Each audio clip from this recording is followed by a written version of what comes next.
네, 이번 주말 제주도를 시작으로 다음 주 전국적으로 비 예보가 있습니다. 기상청이 25일에서 27일 사이, 그러니까 이번 일요일부터 다음 주 화요일 사이 정체 전선에 의한 장마가 시작된다고 발표했는데요. 본격적인 장마 시작에 앞서서 올여름 장마와 또 기후 변동 예측에 대해서 김명섭 해설위원과 함께 얘기 나눠보겠습니다. 안녕하세요. 네, 기상청이 드디어 이제 장마가 언제 시작된다라고 발표를 했는데 언제 끝날지는 예측하기가 좀 조심스러운가 봐요. 장마라는 게 이제 북태평양 고기압하고 북쪽의 오호츠크해 기단이 만나는 이제 정체 전선이 네.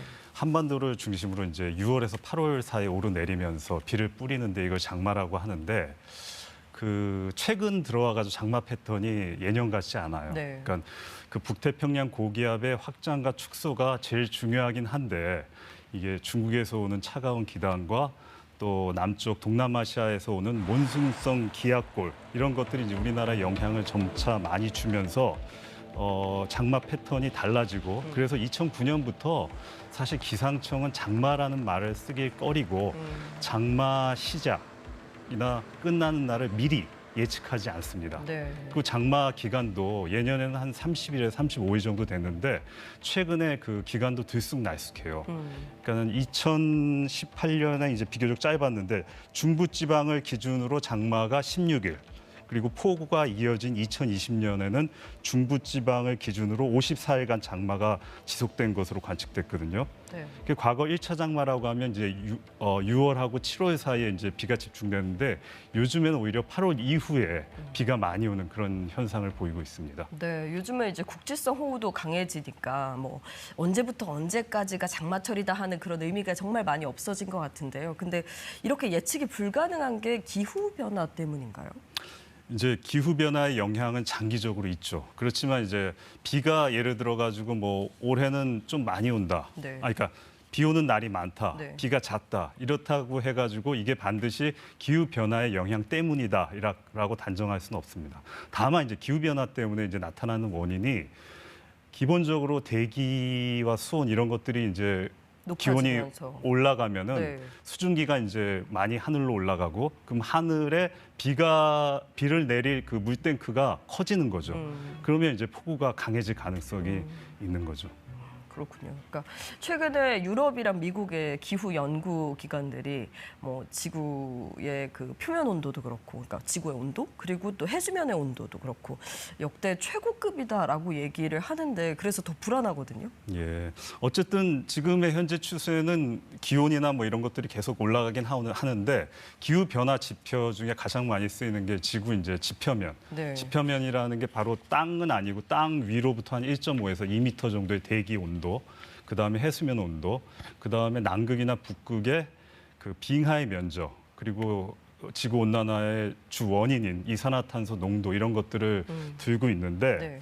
이 그래픽 자료를 한번 보시면은 최근 유럽 연합의 코페르니쿠스 기후 변화 서비스가 이달 상순의 지구 평균 기온이 산업화 초기인 1850년대에 비해서 섭씨 1.5도 정도 상승해서 같은 기간 관측사상 가장 높았던 것으로 나타났습니다. 벌써 넘어가면 안 되는데.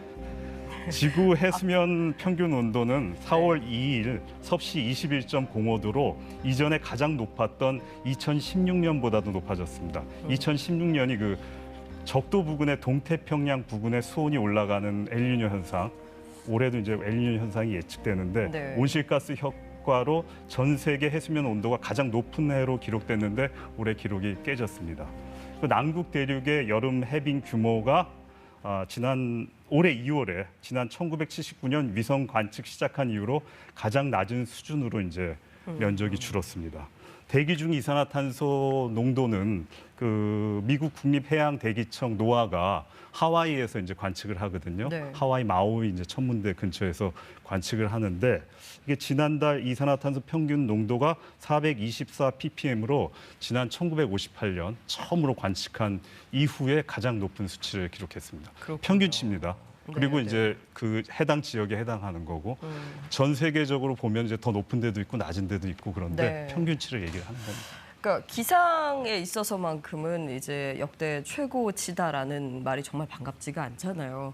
그런 최고치들이 쌓여서 혹시 또 작년과 같은 정말 예상치 못한 그런 폭우가 일어나는 건 아닐까 하는 생각이 많이 들고 아마 많이들 불안해하실 것 같거든요. 가능성이 높죠. 그래서 이제 저희가 이렇게 방송을 하는 건데, 그러니까 그 온도가 주변 온도가 올라가면 대기나 해수면 온도가 올라가면 이제 낮 동안에 뜨거워진 수증기가 이제 올라가고 지난 해와처럼 이제 밤에 찬 공기가 지나면은 폭우가 쏟아질 가능성이 많죠. 근데 네. 밤에 폭우가 오니까 대처가 힘들고요. 그렇죠. 특히 이제 도심 침수라든가 그 하천 제방, 네. 그다음에 저수지 뚝 이런 것들이 붕괴되거나 산사태 등이 나면 인명 피해를 굉장히 키울 수가 있거든요.